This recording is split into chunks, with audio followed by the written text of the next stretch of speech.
Robin found a man online who really excited her. A former pro baseball player who now helps run a sports agency. The pair decided to start investing in their future by buying property. There is no house. He didn't buy a house with that money. So, that was just money he conned out of me, and there's nothing to show for it. Robin works in the medical field and never really worried about having a lot of money. Everything I've been working hard for my whole life is gone. Robin will recover financially. She'll just have to work a little harder.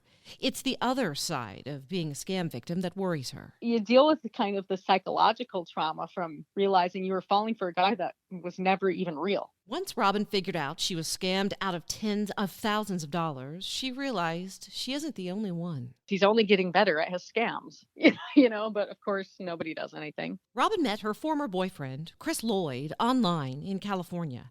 I tried to reach out to Chris to get his side of the story, but he's kind of off the radar now. My name is April. A scammer took $200,000 from my sick mother. Now, on this episode of Scammer Stories is Robin's story.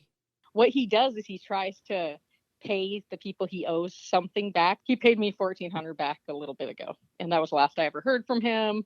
And he's blocked me on everything possible, but that's his way of making it look like he has intentions of repayment. Back up to when this all started. How did you meet? Okay, so I met Chris Lloyd online in January, and we were just like communicating back and forth on that for a couple weeks, and then we decided to meet in person for coffee. He was 33, I'm 41, but he seemed very mature for his age. Was actually like professional seeming, grown up, said he had just moved back from San Diego up to Long Beach because he took a new position with the company he has worked for the last 4 years, which was a sports agency. And he was filling in a vice president role because one of the vice presidents of the company was on like personal leave for about a year because of, an illness in the family or something. So that's how we met, and we started talking. And, I was like, I'm not really into long distance, this or that, because not that it's long distance, but, an hour and a half drive. I'm like, I work full time, I work in a hospital. He has a real career, and I was like, we're not gonna be able to see each other that much. He was like, I'll drive. It's not a problem.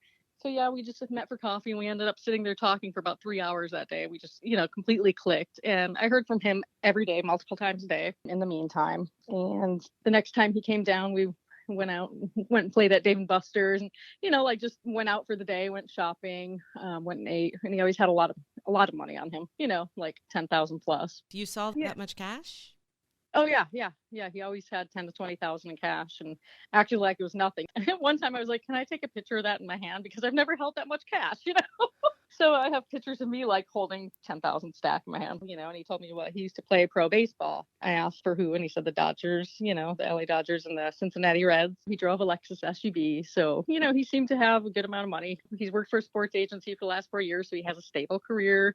He has his master's in business, a good guy to date. He kept saying, it's so glad I finally met my equal. It's so hard to date in this day and age, especially women in California. They're so materialistic, but none of them have anything going for them, it seems like, that he would meet. And I was like, well, I got my career and, like, I'm very independent, blah, blah, blah, so it was it felt like it was a fairly healthy relationship because, he wasn't clingy. He communicated with me daily or multiple times daily. He would text me every day. Which is rare in the online dating world. People Exactly. kind of come and go and ghost you. Exactly. So it was like seemed very clear to me when he said, he wants kids in the future. And I'm like, well, that's probably, I'm kind of past that point. So we'll have to figure something out about that in the future. But I was like, you'll get over it as you get a little older. You'll be over it. Not really interested at this point in my life. So yeah, basically he was living with his uncle for the year he was going to be in Long Beach because he was planning on moving back to San Diego after that year was up anyway. So, it made more sense for him to come down to me in time, not right away, but in time, let me know he had a few investment properties because he said like he was really responsible with his money. He had told me he signed for 1.3 million with baseball and he invested it all. His financial advisor limited him to 50,000 a year and he was fine with that and he lived fine with that, and he wasn't really into the partying scene or anything like that. And he was an athlete, so didn't do drugs, anything like that you would have to worry about, right? He did let me know he had a condo in Scottsdale.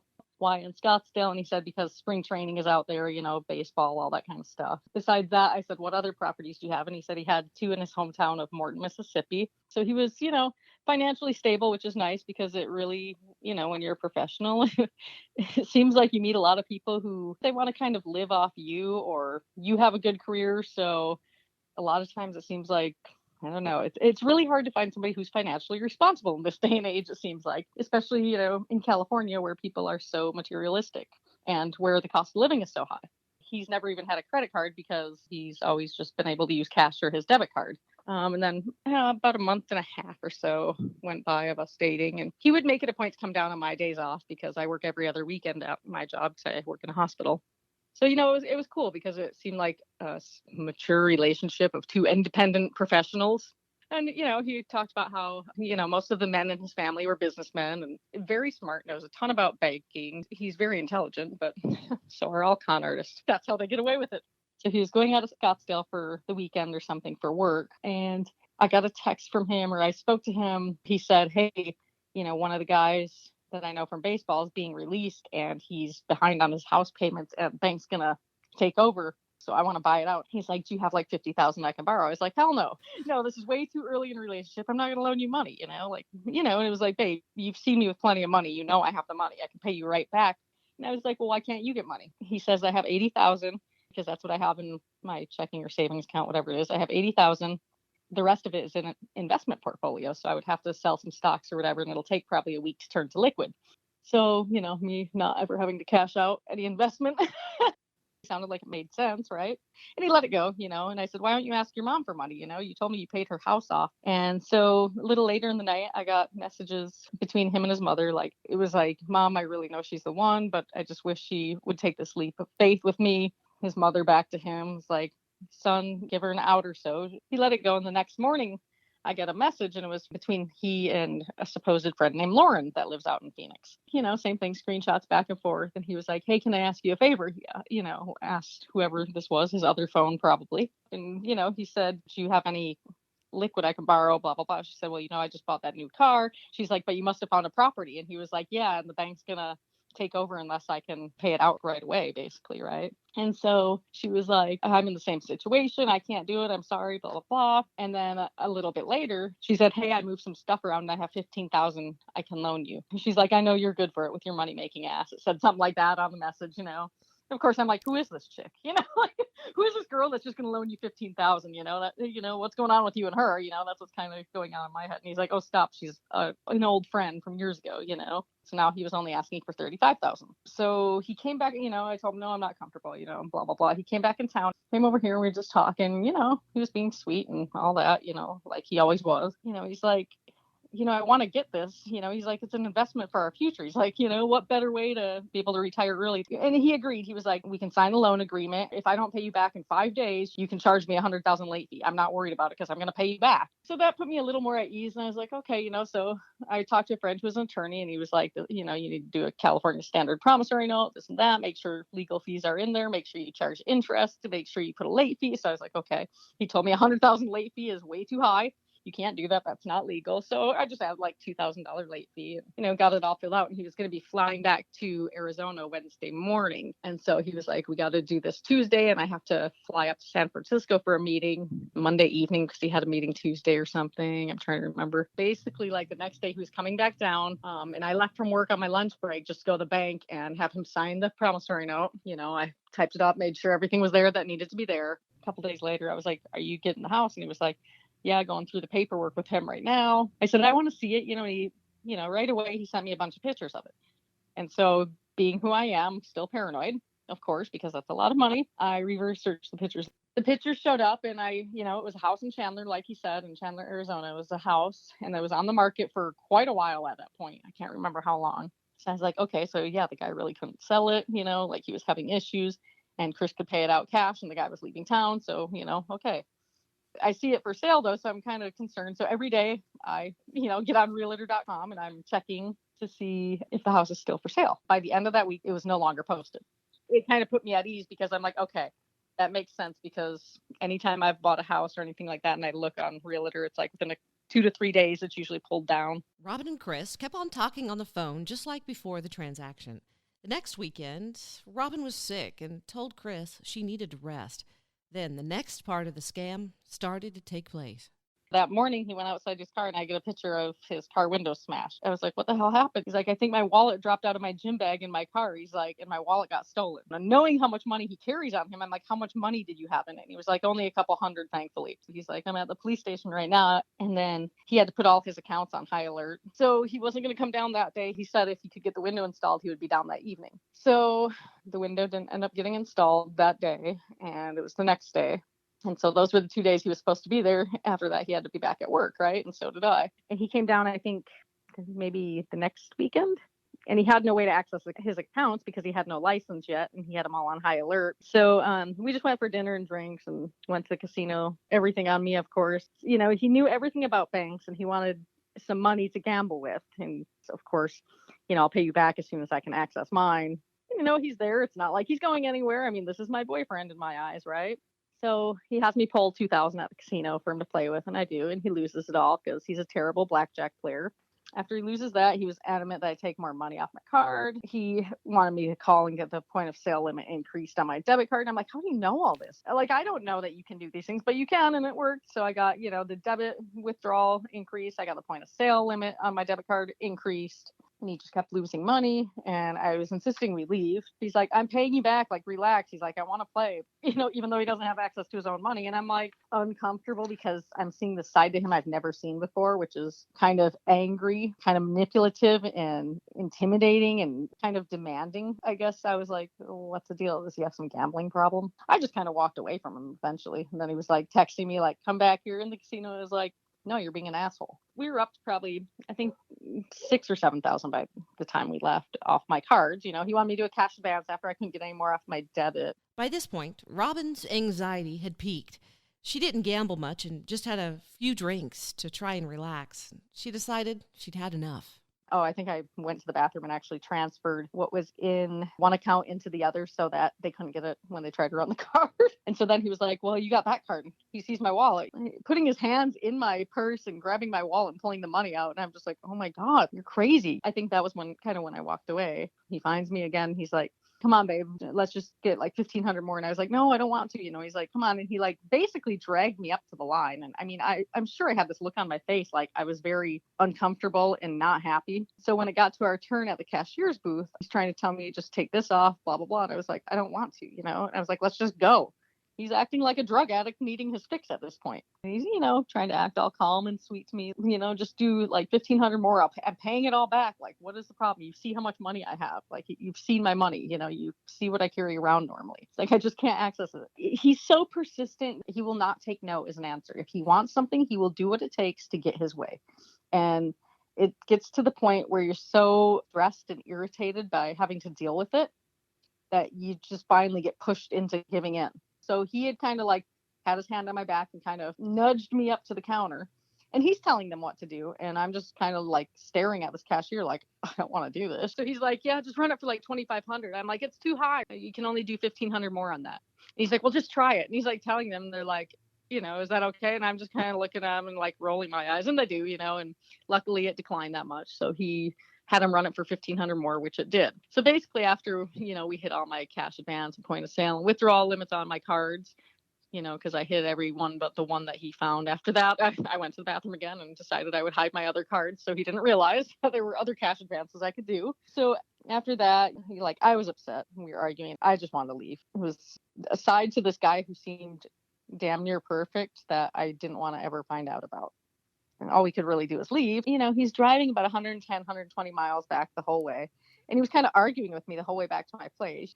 The next morning, it was, you know, everything was fine and dandy again. Like, he was being sweet. And I was just like, okay, I'm thinking to myself, maybe it was because he was having some drinks. Maybe he's got a serious gambling issue, like something we need to address down the road a little bit here. But he was being totally fine. And, you know, he was just like, babe, you need to stop freaking out about money. He's like, I have plenty. And I'm going to take care of you. You'll always be fine. You know, like I told you, I'll pay you everything back as soon as I can access my account. It's, you know, I'm not going to screw you over. If I was just trying to take your money, I wouldn't be here with you. You know, we wouldn't be planning on moving to Arizona next year. He's like, as soon as I have access to my accounts, I'm going to put you as an authorized user and get credit cards. He's like, and then you can use my money and you don't have to worry about this anymore and freak out anymore. Later on, he had me pull 16,000 more from my account for him. And I did. And he was in the bank with me and like we were getting along and things were fine. And I wasn't concerned because he had been there all these days. You know, the scammers you think is people who get your money and leave. And then the next day I started flipping out again. I was like, just bring that money back. I don't want to do this. I want that money back because my account's empty and I'm freaking the hell out. You know, I have $90 in my savings account. You know, he's texting me like, I thought we weren't going to have arguments about this. He's like, you didn't even go one day and you're freaking out again. I was like, I don't want you to try to control the money I earn. This is my money. So I just want you to return it. So he's like, okay, I'll do that. I'll bring that 16,000 back when I get my ID. Every time I ask him, he's like, I'm busy with work. It's spring training. You know, it's my busy season. He's like, Robin, you know, you have to stop. I'm not going anywhere. And so, of course, as time goes on, it's like, well, yeah, he still talks to me every day. It's not like he's trying to take my money, right? You know, at this point, he had owed me 61,000. And so I asked him to wire transfer it to my account. And he said he tried to do it online and they said he had to see a banker online. So he was too busy to leave work the next day. And then I think the day after that, I got a call from him and he was really pissed. And I was like, well, what's going on? He was like, Chase just called me and told me somebody's fraudulently trying to access my account in San Antonio. I'm like, God damn it. I want this money back. You know, this is starting to take long and now I'm getting really stressed out. Robin still hoped the money would come through. Chris said the money didn't transfer because of the fraudulent activity on his account. So he drove down about 1 or 2 in the morning. He drove down to my house that night. He showed me the automated text. And in the morning, he called Chase to find out more information about what was going on. You know, he was on the phone laying next to me in bed and, you know, talking to somebody nice and calmly, you know, and professional like he does. So the bank manager on the phone said that they were going to have to investigate his account for the next 24 hours and then close it and start him a totally new account. And he asked the banker, if he could do a $61,000 transfer to my account, you know. So they said they did, and he gave him my account information, all this. And I was right there with him the whole time. And after the phone call, I said, I want to see the confirmation email. He checked his email and, you know, still right in the same room as me. And as he checked, an authorization text came through and he showed me it. So now I'm like, okay, good.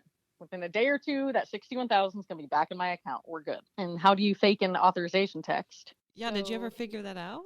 I did not. Hopefully it's being investigated further.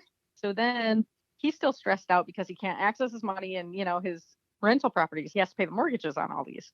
And so he owes a little over 6,500 and he's really behind at this point. And he's like, can you take more cash advances off your cards? And I was like, no. So I was like, babe, why don't we just go get like a small loan? I'm sure they could just authorize like a $7,000 loan. I have the credit. I have a bank account right at Wells Fargo. So we go and, you know, I apply for a loan and, you know, they pay me 7,000 in cash right there.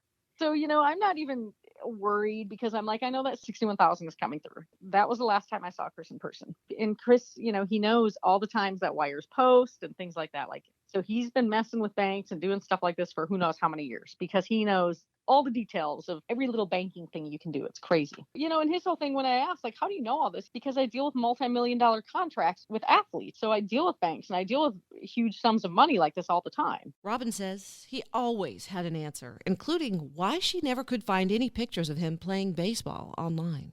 You know, his Facebook is filled with him in Dodgers uniforms playing games, and he's got a bunch of family and stuff like that. So that was pretty convincing. But if you look him up, you don't find his name. And I question that.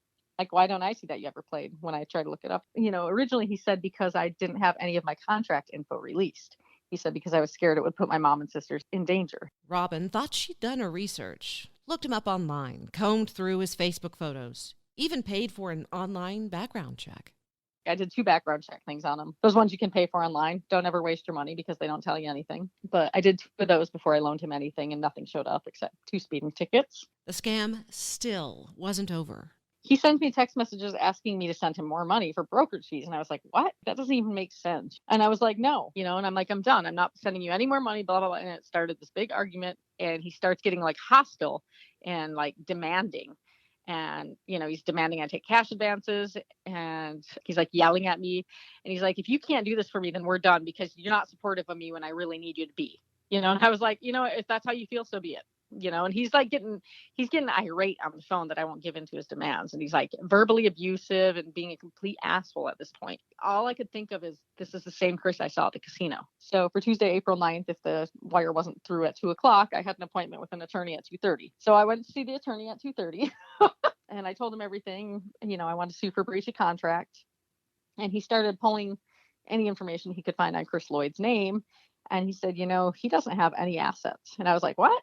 I was like, I've seen the houses on his computer, I've seen his properties, and his like rental agreements and stuff like that. I was like, I've seen it. He has folders on his computer, I was like, yeah, he does. He's like, unless he's part of a buying group, he says, I don't see any real estate in his name. And this guy is a big baseball fan, and he's like, he never played baseball for the Dodgers or the Reds that I'm finding either. So I'm sitting in there and I'm text messaging Chris, and he doesn't know I'm an attorney, but I'm texting him. I was like, you liar. You never played pro baseball. You're so full of shit. So the attorney, all he could find when he ran Chris's info on some special software he has is that he had 2 speeding tickets. There's no criminal history, nothing, and 1 small claims judgment for $565 to a girl. And I leaned in and I said, what's that girl's name? And I immediately wrote it down. So then the attorney's like, it sounds like this guy's a con. I was like, no way. How is this even possible?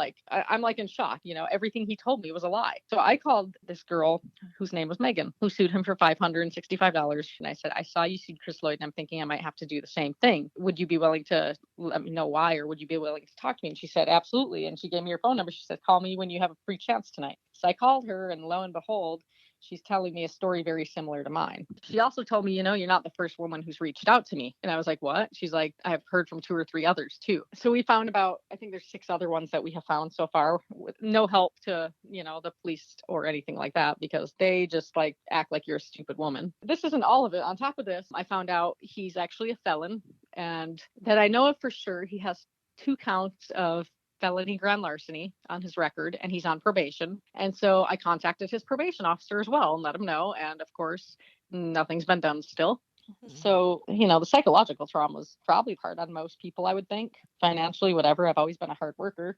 I can get my money back, but it's the whole principle, I guess, behind it. And it makes me really upset that there's not better laws and they don't do anything about people like this. It's very hard to get anyone to take this serious. Police blow it off. Everybody acts like, oh, what a dumb girl. You shouldn't give somebody money. I'm like, I'm not going to stop until something's done about this. My hope is that more women who he has conned come forward, because they can disregard 5 or so of us. But if you have 20, and I know he's been doing this for years. Again, I wanted to reach out to Chris for his side of the story. Robin says an area reporter reached out to him, and he's kind of gone off the grid since then. He changed his number and locked down his Facebook, so I can't message him. Robin says Chris told the reporter that she's just crazy and then hung up. If you have any information regarding this case, maybe you're a victim, or maybe it's Chris listening and he'd like to respond, you can email me at scammerstoriespodcast@gmail.com. We touched briefly in this episode about the background checks online. You may remember Kelly Cahill from Season 2, Episode 7. Kelly's story reminded me a lot of Robin's, but Kelly was taken for more than $1 million. Kelly is still working on her background check business called Yours. It's YOORZ. She stayed in touch with me and will update you once development is complete. Until next time, Scammer Warriors,